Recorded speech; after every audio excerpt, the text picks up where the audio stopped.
Hey, are you really there? Let me guess. You're sitting there with your phone in your hand, just finished the message, and as you hit play to watch this video, new notifications are already flashing up again. I'm part of your 34-point to-do list and you're already thinking ahead of what to do next. Close? And me? Well, I'm also fighting for your attention.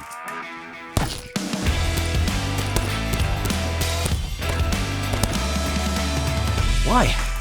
Because I believe if you're willing to go a few rounds with me, we can discover something incredibly powerful.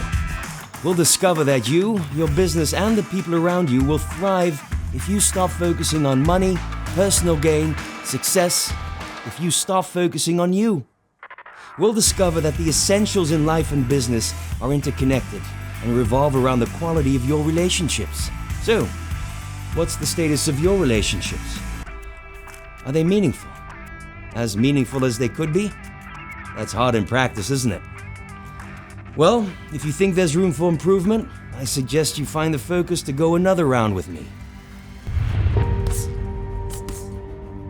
This is Surpassing Success, a video series for you to discover a fulfilling life and business.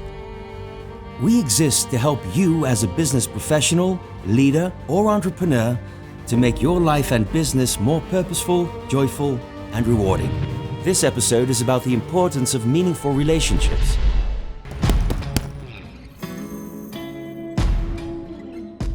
So let's be honest for a moment. How many times have you used people for your own advantage? You may say, well, I try to be nice. Well, good for you. But on a deeper level, how often have you looked at people as a means to an end? As a way to make you happy? To do your work? To make you money? To further your career? So I met the CEO once, and he told me he had just fired 120 of his employees. He did that with an email, and he was actually proud about how he handled that. When I asked him why, he told me that in his mind, in order to make the right decision for the company, he should absolutely keep all emotion out of the equation, and as a consequence, refrain from any sort of close relationships with his people. Wow, it must be lonely at the top. But funny, right? How in real life, a mountaintop is rarely considered a good place to live. The higher you find yourself, the lower the oxygen levels drop. Above 8,000 meters, those levels have dropped to circumstances mountaineers call the dead zone. A place where, without an oxygen mask, one feels exhausted, disconnected. With every extra hour spent there, your blood will start to get more viscous, increasing the risk for severe frostbite. Your mind more and more clouded, more likely to make stupid decisions. Anyway, too much time in the dead zone will inevitably lead to your own demise. See the analogy? You need other people. We are, in fact, emotional and relational creatures. Whatever you tell yourself, you need relationships that are meaningful, that feel safe, yet challenge you, invigorate you. Meaningful relationships are like oxygen for the soul. Still, the thought that one should refrain from any real and authentic emotions and relationships has slipped deep into the way we think about relationships in business. Hence our email executioner CEO. But does that sound like a life lived well? Like the sort of career, the sort of life for that matter, that you will ever look back on feeling satisfied or fulfilled? Well, I don't believe so. And I have some pretty strong science to back me up. What if we could study people from the time that they were teenagers all the way into old age to see what really keeps people happy and healthy? We did that. For 75 years, we've tracked the lives of 724 men. We interview them in their living rooms. We get their medical records from their doctors. We draw their blood. We scan their brains. We talk to their children. We videotape them talking with their wives about their deepest concerns. Their conclusion? Close relationships, more than money and fame, are what keep people happy throughout their lives.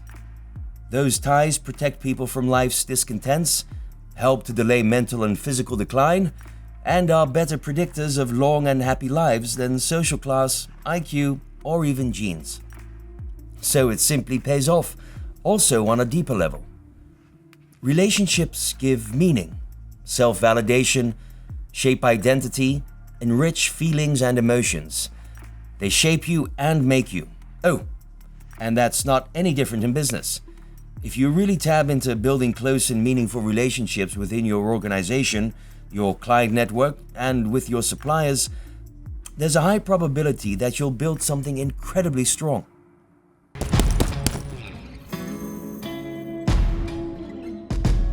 Welcome, Joop.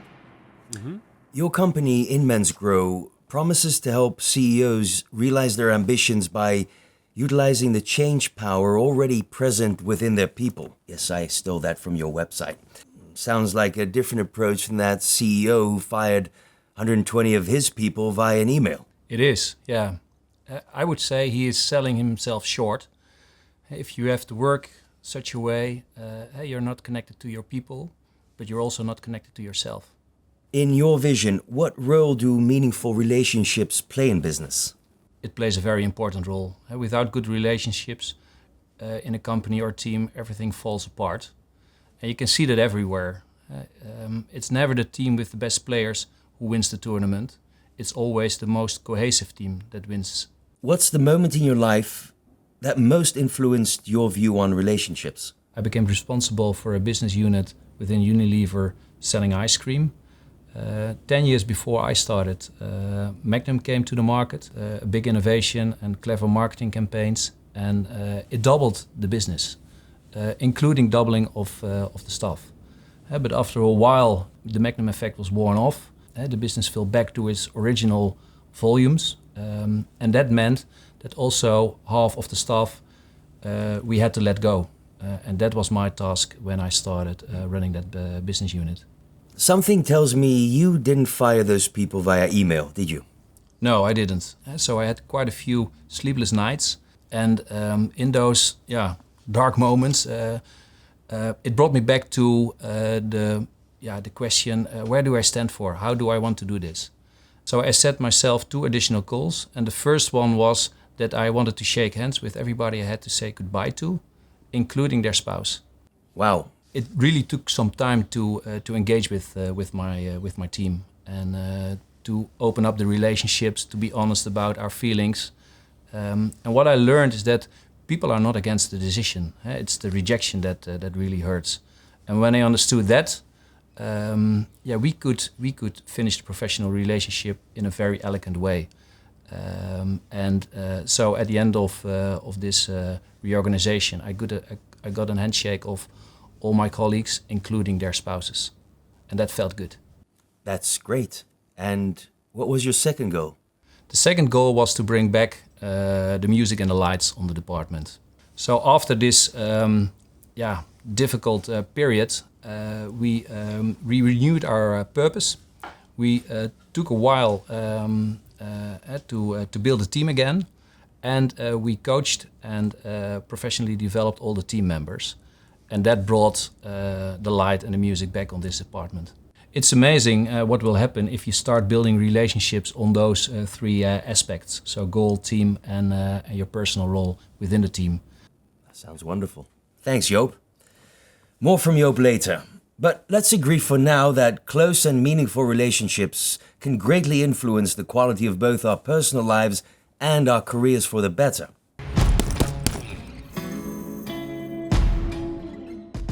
The only question that remains is, how do we build them?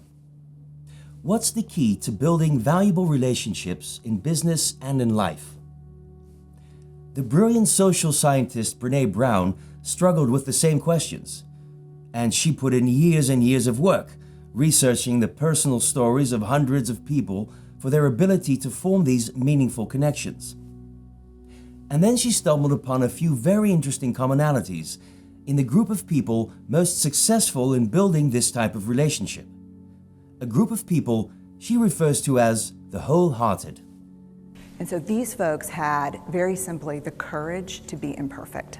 They had the compassion to be kind to themselves first and then to others, because as it turns out, we can't practice compassion with other people if we can't treat ourselves kindly. And the last was they had connection, and this was the hard part, as a result of authenticity.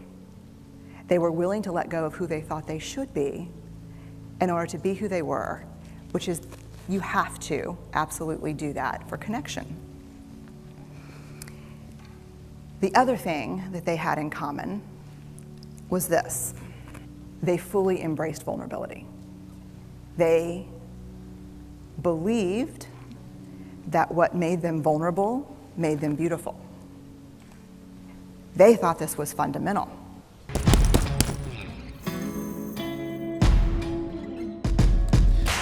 So, being, or becoming that wholehearted person, as Brené calls it, is undeniably connected to being vulnerable.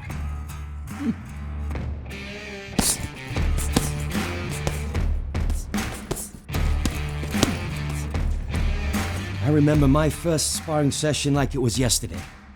Nope, not particularly proud of it. Every time someone just put a little pressure on me, I would duck. I would simply turn my back on my opponent, hide my head in my gloves, and crouch to my knees.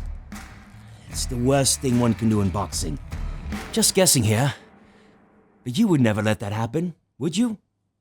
Still, that's exactly what we tend to do in relationships. Why? Well, because we want to avoid pain. We're afraid for the feeling of a punch landing on our soul.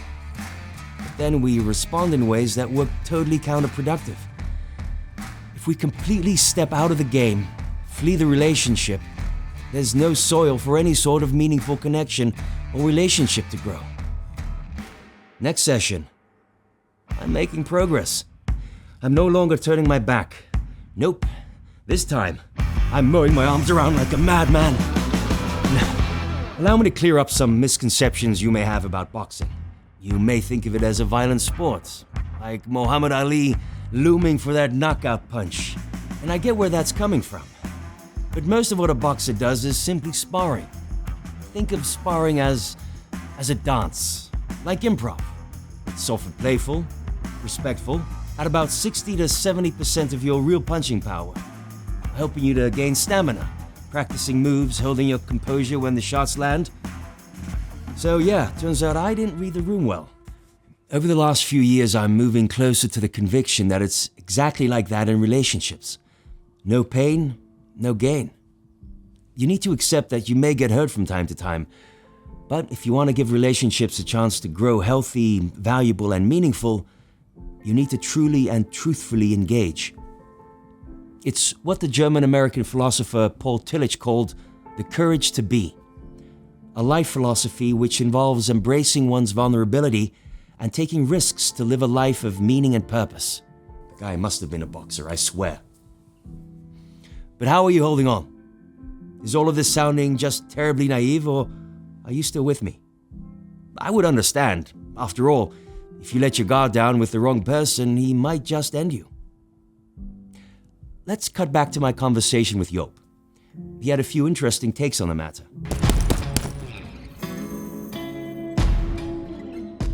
Joop, what's your view on the ideas of Brené Brown? What role does vulnerability play in building valuable connections and relationships? I'm a big fan of Brené Brown.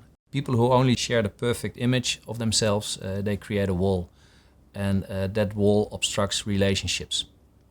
And vulnerability will break down that wall. That's the beauty of vulnerability. Therefore, vulnerability is essential, but it's not magic. It's not a cure-all. It's not a cure-all. Okay, let's break it down. What's at the foundation of every good, healthy relationship? I would say trust, healthy boundaries, and authenticity. Trust is the starting point of every good relationship. If two people start a relationship, if there's trust, they will open up. And trust in relationship to yourself, but also trust in the other person. So trust will help to open up. You mentioned healthy boundaries. Could you give us an idea of what healthy boundaries look like? Yeah, wholehearted people are not only vulnerable. Vulnerability shouldn't lead to emotional manipulation. For example, here's my problem. It would be nice when you solve it. So a wholehearted person takes full responsibility for his or her emotions. And that's the mature level you want to cooperate together. When you work as professionals together, you don't want to end up in a relationship like this. You want to be equal as mature adults, as professionals, and bring into that relationship what's relevant to come to a next level together. And then you mentioned authenticity? Yeah, we define authenticity as when who you are and what you do are aligned and genuine. Authenticity brings in things like, hey, this is who I am, who are you? These are my values, what are your values? This is what I want, what do you really want? And these are my talents, but I'm not complete. What are your talents? And how can we work together based on your talents and my talents? So the beauty with talents is that they are limited. So you need always somebody else. And that can bring both persons to the next level. So there's always with talents something to give and something to gain.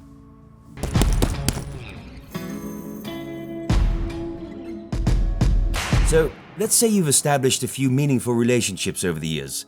You've shown vulnerability at times, you've given trust, and you've received it. Well, good. It says something about you. It tells me that you have the ability to go through that pain. You have the stamina to grow a soul that's resilient, that's able to connect to others on a deeper level. You will benefit from that on all levels of life. Chances are high that it will also gain you success. But pay attention now. Success has the awkward ability to make it all about you, to put you in the center. And that's the type of success that eats meaningful relationships for breakfast. So what do? Well, you need to launch a counterattack. You need to make a conscious decision to not let it be about you, to step out of that center and to make it all about the other. And I have a promise for you if you do.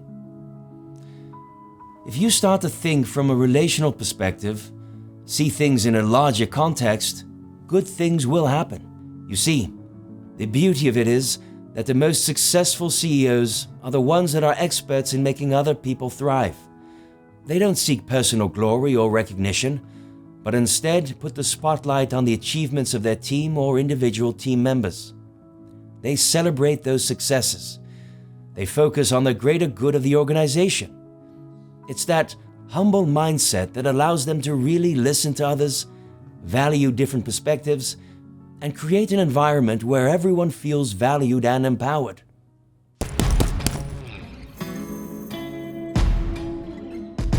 Well, you made it till the end. Thanks for sparring with me. Guess you never looked at boxing like this before, did you? But let's look back. What did we discover? We are relational creatures, so life should not be about money, success, status, or ego. It's all about relationships. And if you want more healthy and fulfilling relationships in your life, you need to become more like one of those wholehearted individuals. That is what will really add meaning to your business and your life. But it is a choice. You need to step into the ring. You need to engage, connect, become vulnerable, and be present.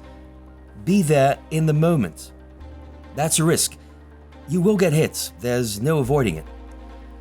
But if you're willing to accept that, embrace it, the rewards will be huge. It will give you more than success, status, money ever can. It will give you and the people around you the chance to flourish and to thrive. If you enjoyed this video and feel ready to dive deeper, we have a free ebook waiting for you. If you want to make a people-oriented business grow, download our practical toolkit. Both are available on the landing page, and I think you might really like them. Furthermore, if you're excited about exploring more episodes from Surpassing Success, we warmly invite you to visit our landing page or check out our YouTube channel. We'd love to see you there.